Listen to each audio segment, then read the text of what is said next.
thriving in the golden era of English literature. The English collective experienced two renaissances in the realm of literature and two sovereigns in the realm of politics. It was a period of transition in all aspects of English life. The year 1605, when King Lear was drafted, was only 2 years after the ascension of King James to the English throne. Under Queen Elizabeth I, the playing company had been Lord Chamberlain's men, enjoying any generous patronage under the gentry within the Queen's Privy Council.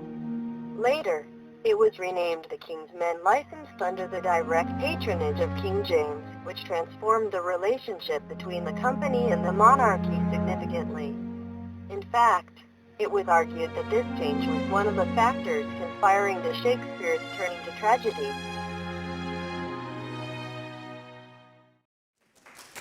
Tell me, my daughters, since now we will divest us both of rule, interest of territory, cares of state, which of you shall we say doth love us most? Love is a scapegoat for the tragedy that befalls. The play as it is deployed is the fundamental determinant of political legitimacy in Lear's kingdom, in which love and sovereignty are intertwined during the transition from the Elizabethan era to the Jacobean era. Following Lear's question, his first two daughters, Goneril and Regan, respond with honeyed speeches and attain absolute sovereignty over Albany and Cornwall respectively, whereas the youngest, Cordelia, falls short of words and in return receives banishment from the kingdom. From this point on, we are faced with two notions of love represented by Goneril on one side and Cordelia on the other, which are eros versus agape. According to medieval theology, which was passed on to the time of the Reformation, Eros was associated with the Roman god of love, Cupid, who is thought to represent disordered love, love that was directed by desire and passion. Starting off with deceit, Goneril and Regan scheme their way through the power play, which leads to the downfall of her entire villainous camp. Agape, on the opposite, was the love of God. It is the genesis of all virtue, all that is good. Cordelia, who remains loyal to the patriarchal figures including Lear and King of France, represents agape, the virtue that conforms to the order of society. In the 16th and the 17th century, England experienced the norms of love that were heavily ordered by Protestant theology.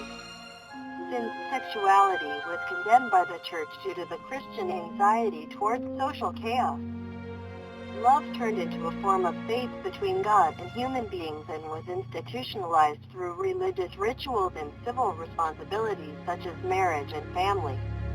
As Christian callings, marriage and family were inseparable from the concept of love, in which moral value was only achieved through the practice of monogamous fidelity. Following the success of the Reformation, the patriarchal order was strengthened by designating a new role for the head of the household, either the father or the husband. As the protector of the religious and moral conduct of the family members, women, hence, became the subject of the patriarchal figure in both the domestic and public scenes. Elementary to family life, love was inevitably dictated under the twofold framework of Christianity and patriarchy. Love in both notions has everything to do with sovereignty, since it is not a passionate act of ordinary commoners but a political act of supreme monarch. Traditionally, the English monarchy is rooted in the Christian ideal of divinity. Kingship is based on the doctrine of the divine right that bestows the God-given authority on the monarch. Appointed by God, his omnipresent power to fit double bodies of God and man. The king, who had a body natural as well as his body politics, was entitled God's lieutenant, who directed the fate of the realm. Love in the world of the monarchy is thus different from an act of romance practiced in the world of the ordinary. It is because love is attached to the status of a monarch who is the head of the state. Marriage was a symbolic act normalized by Christian faith as well as the patriarchal institutions. The property-owning classes, especially the gentry, viewed marriage as a solemn matter of economic transaction to securing the political power of the marital union, which includes their entire lineage over a spatial boundary. One of the most revered monarchs English history has ever witnessed is Queen Elizabeth I, whose love was preserved only for the realm. Elizabeth refused to meddle sovereignty with an unordered form of love or secular eros and locate her policies within an ordered form of love or divine agape. For the whole of her eros-less reign, Elizabeth's legitimacy, as well as the long-running unity of Protestant England, lie in her determination to rule England strictly in the framework of political sovereignty. Now that the public care of governing the kingdom is laid upon me, to draw upon me also the cares of marriage may seem a point of inconsiderate folly. Yea, to satisfy you, I have already joined myself in marriage to an husband, namely the Kingdom of England. Unlike Elizabeth, Lear is unable to draw the line between eros and agape, which culminates in the ambiguity where sovereignty and love are confused, and eventually the chaos that propels the entire play.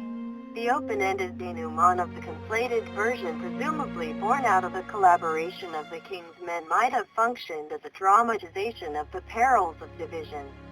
After all, Lear's realm becomes no more than a rogue state with no ruler that awaits the unknown. England at the time was in a similar circumstance. The self-proclaimed King of Great Britain was not at all synced to the entirety of his people. In the same year King Lear was written. The gunpowder plot, which was the most daring attempted assassination of James, was carried out by the radical Catholics who endeavored to re-establish Catholicism in England despite its failure. The plot exposed the divisions in the post-Elizabethan kingdom and the instability of his sovereignty. Inevitably, not only was it due to his status as a foreign monarch, who happened to be a strong believer of Protestantism, but it was also due to the ambiguity of the signification of his sovereignty. Coming into the new reign, the concept of sovereignty was also in the process of obtaining a new meaning signified by a new monarch. What would this new sovereignty mean to the unity of England? What would it affect English society as a whole? These questions are raised as the play imagines the prospect of a united kingdom like one that James thought and Lear fractured.